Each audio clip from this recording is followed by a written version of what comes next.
আসসালামু আলাইকুম। তো নাস্তিক ইমরান বিন বশির এবং নাফিস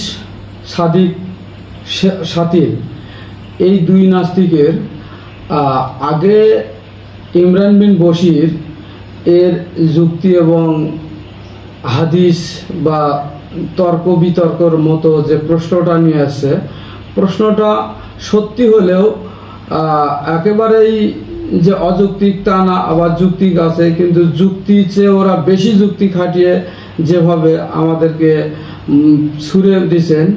তো সে প্রশ্নটা হলো, নাস্তিক ইমরান বিন বশির আর নাফিস তারা বলছে কি করে ছাগলে কোরআনের আয়াত খেয়ে ফেলে।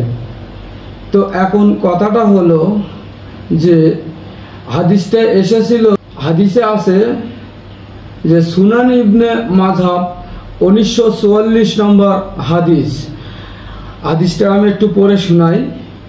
তো রায়শা রাদিয়াল্লাহু তাআলা বর্ণিত, তিনি বলেন, রজম সম্পর্কে ও বয়স্ক লোকদের 10 ঢোক দুধ পান সম্পর্কিত আয়াত নাজিল হয়েছে, যা একটি সহিফা লিখে আয়াত খাটের নিচে সংরক্ষিত করা হয়েছিল।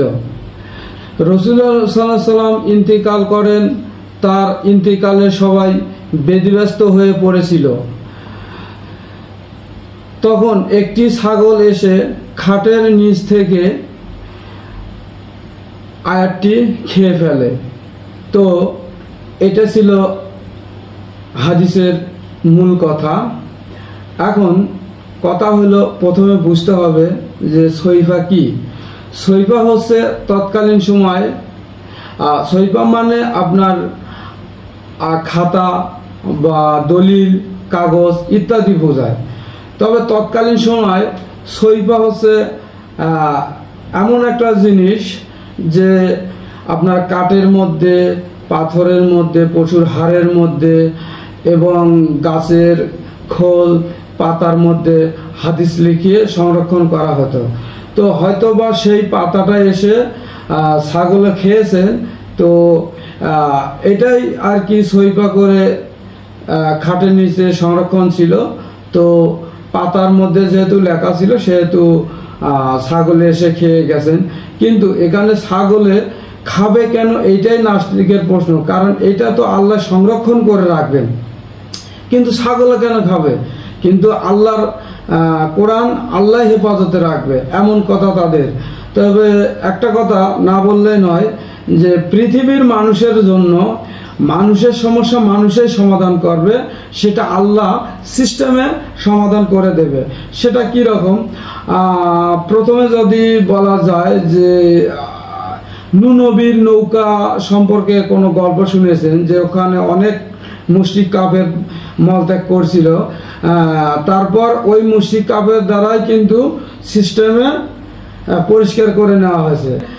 এইটা আরও সংরক্ষণের বেশি তাগাদা দিয়েছেন।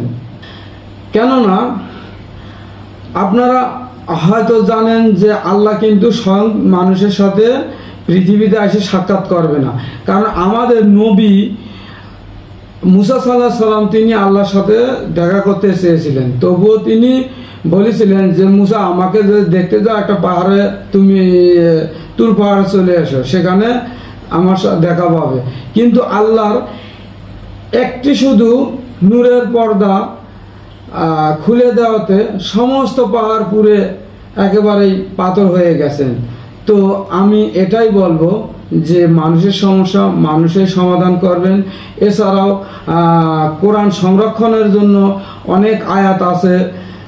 হযরত ওসমান রাদিয়াল্লাহু আনহু এক সময় 60টি উপভাষায় কোরআন নাজিল হয়েছিল। তো তিনি একটি ভাষাতে কোরআন সংরক্ষণ করে রেখেছিলেন। এছাড়াও মক্কা মদিনায় বর্তমান যুগে কোরআন সংরক্ষণ করা আছে। প্রিন্টিং কোরআন ছাপা কারখানা মক্কায় সেটা আছে। তো গেল এইটা আপনার কোরআন সংরক্ষণের কথা। এবং দ্বিতীয়ত হচ্ছে যে এই যে কোরআন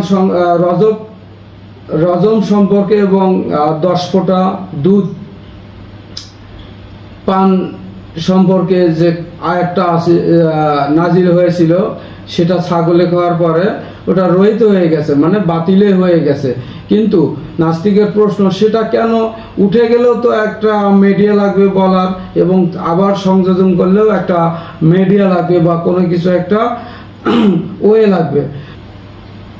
কোরআনের একটা আয়াত যদি আমরা ভাঙ্গিয়ে বিস্তারিত করতে চাই, অনেক বড় হবে, যা একবার পড়ে 10 বার পড়েও বোঝানো নাস্তিকের সম্ভব না। এর শানে নজরুলটা যে কত বড় সেটা তারা বুঝবে না। কারণ ওই 10 ফোঁটা দুধ এবং পান করার যে আয়াত এবং রজম সম্পর্কে যে আয়াতটা, এটা যদি সংযোজন করার দরকার হতো তাহলে আবার কোন নবীর মধ্য দিয়ে আবার সংযোজন করা লাগতো। এবং আল্লাহ বলেছেন এবং নবী বলেছেন যে আমি ব্যতীত পৃথিবীতে আর কোনো নবী আসবেন না। এবং যেহেতু নবী আর আসবেন না, সেহেতু আমি মনে করি এখানে অন্য কারো দ্বারাই কোরআনে সংযোজন করা বা বিয়োজন করা কোনো সম্ভব না। তারপরে তাদের প্রশ্নের পর প্রশ্ন বলছিল যে এইটা তো প্রায় সূরা বাকারার মতো 200-250 আয়াত, এখন সে আয়াতটা শুধু 78টা আয়াত আছে। তো এখন কথা হলো গিয়ে সূরা বাকারার সমান যদি আয়াত হয়ে থাকে, হ্যাঁ, তো এইটা আমরা যদি যেমন সূরা ইখলাস পড়লে পরে, সূরা ফাতিহার সাথে সূরা ইখলাস পড়লে পরে আপনার কোরআন খতম হয়ে যায়।